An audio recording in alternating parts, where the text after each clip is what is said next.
Hello everyone, I hope you all are doing well and learning from my video. तो एक article publish हुआ है regarding हमारे supreme court. जैसा आपको पता है, हमारा सुप्रीम कोर्ट मई के लास्ट वीक में बंद हो गया था। ठीक है, इसमें भी जैसे हमारे जो समर हॉलीडेज होते हैं ना, वैसे ही यहाँ पे भी हमारे समर वैकेशन देखने को मिलते हैं। तो ये जो समर वैकेशन थी ये हमारी ख़त्म हो गई है और ये हमारा मंडे को हमारा ओपन हो गया था। क्या डेट थी हमारी? 3 जुलाई। 3 जुलाई को यह दोबारा से ओपन हो गया। तो अब ये ओपन हुआ है तो यहाँ पे बहुत सारे चेंजेस देखने को मिले हैं हमारे सुप्रीम कोर्ट के अंदर। तो वो चेंजेस क्या है, एक तरह से हमारा ना वहाँ पे क्या है, पूरा पूरा डिजिटलाइजेशन बना दिया है। ठीक है, डिजिटलाइजेशन कर दिया है। वहाँ पे क्या है, पेपरलेस वर्क कर दिया है। जैसे कि बहुत सारे पेपर देखने को मिलते थे ना, वो पेपर हटा दिए गए हैं। वहाँ पे फ्री वाईफाई की अवेलेबिलिटीज़ हो गई हैं। वर्चुअल जो हायरिंग होती है उनकी बात चल सकती है। ज़्यादा से ज़्यादा जो डॉक्यूमेंट है उनको ऑनलाइन कर दिया गया है। इवन जो वकील वगैरह होते हैं उनको आईपैड की सुविधा भी प्रोवाइड की गई है। एलईडीज़, कैमरा, सीसीटीवी, तो ये सारी चीज़ें उसमें देखने को मिली हैं। जैसा कि अब मैं पिक्चर के थ्रू दिखाऊं तो एक तरह से डिजिटल इरा का जो नया कोर्ट रूम मिला है ना, इसमें ये चेंजेस देखने को मिले। ये हमारी पिक्चर अभी आई है। देखो, लैपटॉप वगैरह हैं, बड़ी एलईडी स्क्रीन है, कैमरे वगैरह बहुत अच्छे से फिट किए गए हैं। एक तरह से सब कुछ जो पेपरलेस वर्क करने की कोशिश की गई है यहाँ पे। तो इसके अंदर हमारी क्या बात उठती है, सबसे बड़ा जो मेन टॉपिक हमारे अंदर इसके अंदर आता है, इमर्जिंग टेक्नोलॉजी एंड जुडिशरी। जो हमारी टेक्नोलॉजी में देखने को मिल रहा है। ठीक है, टेक्नोलॉजी बहुत अच्छे से निकलती जा रही है और जुडिशरी के साथ इसका कैसे क्या हो सकता है, ठीक है, उसके रिगार्डिंग हम इसके अंदर बात करेंगे। तो जैसा आपको पता है, अब जैसे जैसे टेक्नोलॉजी आएगी सब कुछ डिजिटलाइजेशन होगा। तो एक तरह से यहाँ पे बहुत सारी चीज़ों में दिक्कतें भी देखने को मिल सकती हैं और बहुत सारी चीज़ें बहुत अच्छी हो सकती हैं। तो अगर हम बेनिफिट्स की बात करेंगे तो एक तरह से अगर डिजिटलाइजेशन हमारा हो जाता है तो आपको पता है डिजिटलाइजेशन देखने को मिलेगा। ठीक है, अब डिजिटलाइजेशन देखने को मिल रहा है। सारी की सारी कोर्ट प्रोसीडिंग, जितनी भी कोर्ट के अंदर प्रोसीडिंग होती है ना, उन सब के अंदर डिजिटलाइजेशन देखने को मिलेगा। जैसे आपको पता है कि अगर कोर्ट के अंदर जितने भी रिकॉर्ड वगैरह वो डिजिटली रखे जाएंगे तो उसके अंदर ट्रांसपेरेंसी होगी। ट्रांसपेरेंसी के साथ वो इजीली एक्सेस भी हो जाएगा पर्सन को, एंड उसके अंदर वर्क जो होगा बहुत फास्ट फॉरवर्ड होगा। उसके अंदर देरी नहीं देखने को मिलेगा और उस वर्क को आप इजीली मैनेज भी कर सकते हो। ठीक है, जितने वकील वगैरह होंगे, पर्सन होंगे, और जो जुडिशरी सिस्टम होगा इसके थ्रू ना मोर एफिशिएंट हो जाएगा। ठीक है, उसके साथ साथ मोर पावरफुल भी देखने को मिलेगा कि जल्दी इसका काम हो रहा है और बहुत जल्दी ये काम कर रहा है। सेकंड, हमारा इसकी रिगार्डिंग बात करते हैं, जो हमारा यूज़ ऑफ एआई एंड जो हमारी मशीन लर्निंग होती है उसके रिगार्डिंग बात कर रहे हैं। तो इसमें क्या होगा, आपको पता है आर्टिफिशियल इंटेलिजेंसी और मशीन लर्निंग जहाँ भी यूज़ होती है वहाँ पे जो एनालिसिस होता है डाटा का वो बहुत वास्ट होता है। ठीक है, वास्ट अमाउंट ऑफ डाटा आप एनालिसिस कर सकते हो एक टाइम पे।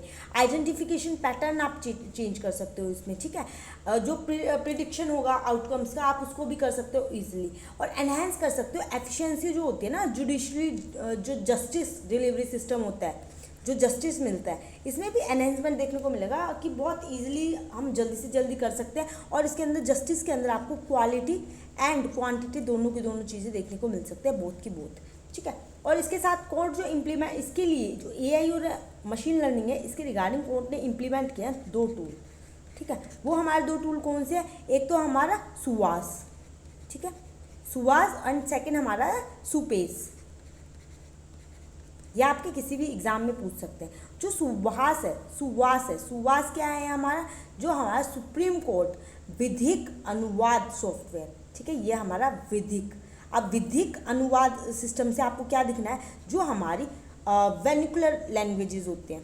ठीक है, उन लैंग्वेजेस को, जो नॉर्मल लैंग्वेजेस होती हैं आपकी इंग्लिश है, उनको वर्नाक्युलर लैंग्वेजेस में कन्वर्ट कर सकते हैं, किसी और लैंग्वेजेस में कन्वर्ट कर सकते हैं। तो इस टूल के थ्रू इजीली आप किसी भी लैंग्वेज में आप अपनी चीज़ों को कन्वर्ट कर सकते हो।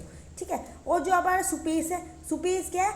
Supreme court portal for assistant in court efficiency.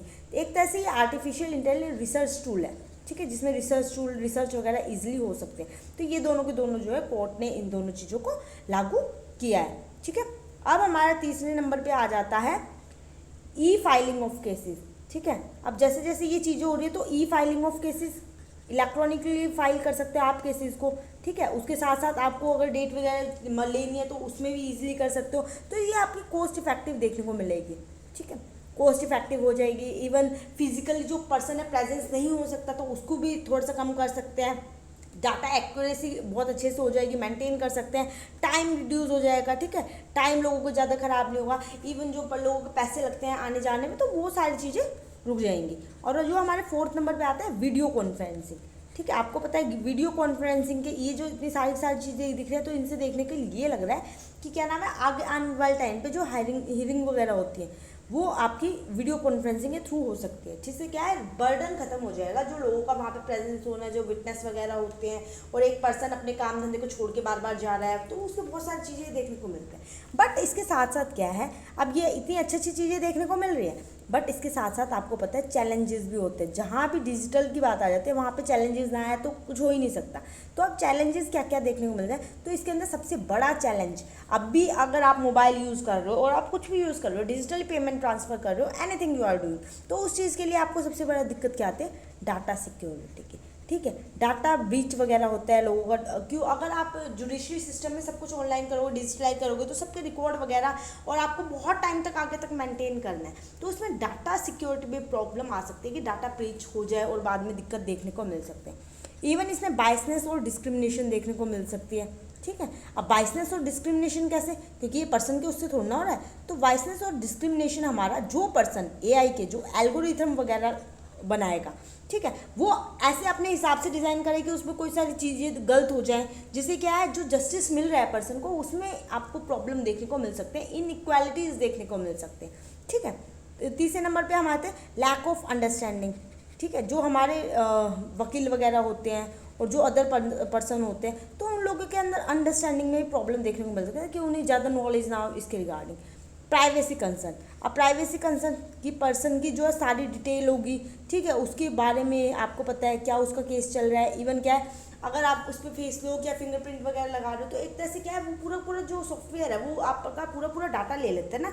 अब अगर आप अपना फ़ोन अनलॉक करते हो, तो अगर आपने फेस लॉक लगाया तो एक तरह से आपका फेस उसमें सबमिट है, तो प्राइवेसी कंसर्न के यहाँ पे इशू देखने को मिल रहे हैं। ठीक है, और जो सबसे बड़ा इसमें बोलते हैं कॉस्ट एक्सपेंसिव। ठीक है, ये हमारा बहुत ज़्यादा कॉस्ट एक्सपेंसिव हो सकता है, क्योंकि आपको पता है जुडिशरी जो सिस्टम है हमारा इंडिया का, यहाँ पे फंडिंग की बहुत ज़्यादा कमी देखने को मिलती है।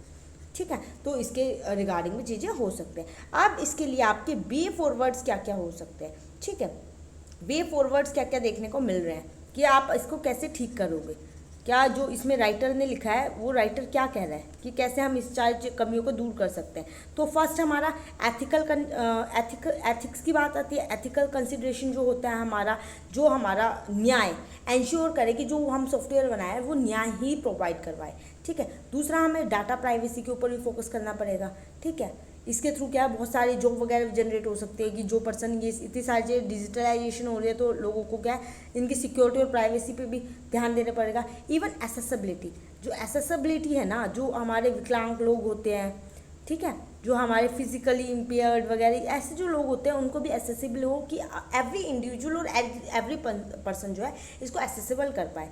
और इसके साथ साथ ट्रांसपेरेंसी। ठीक है, ट्रांसपेरेंसी, हमारे जितना भी डाटा वगैरह उसमें ट्रांसपेरेंसी हो, अकाउंटेबिलिटी हो, और इसके साथ साथ जो ट्रेनिंग एंड एजुकेशन, जितने भी आपके ओल्ड वकील हैं, जैसे आपको पता है ट्रेनिंग और एजुकेशन, अभी कोविड के टाइम पे आपने एक इशू देखा था कि इतने अच्छे हमारे टीचर्स थे जो कि चॉक एंड बोर्ड मेथड को यूज़ करते थे, बहुत अच्छे से टीचिंग करते थे, बट क्या उन्होंने बहुत तकलीफ देखने को मिली टीचिंग सिस्टम में, क्योंकि सब कुछ ऑनलाइन हो गया था, बट उन्हें ऑनलाइन डिजिटल चीज़ों को यूज़ करना नहीं आया, तो उनकी एजुकेशन ऐसे ही नॉर्मल काम नहीं आ पाई थी। तो क्या कहा जा रहा है कि ट्रेनिंग और एजुकेशन भी इसमें प्रोवाइड करना बहुत ज़्यादा ज़रूरी है, जो कि बहुत इंपॉर्टेंट रोल प्ले करता है। आई होप आपको सारी चीज़ें क्लियर हो गई होंगी, and thank you so much for watching my video. अगर आप मेरे चैनल पर नए हैं then please like my video and subscribe my channel.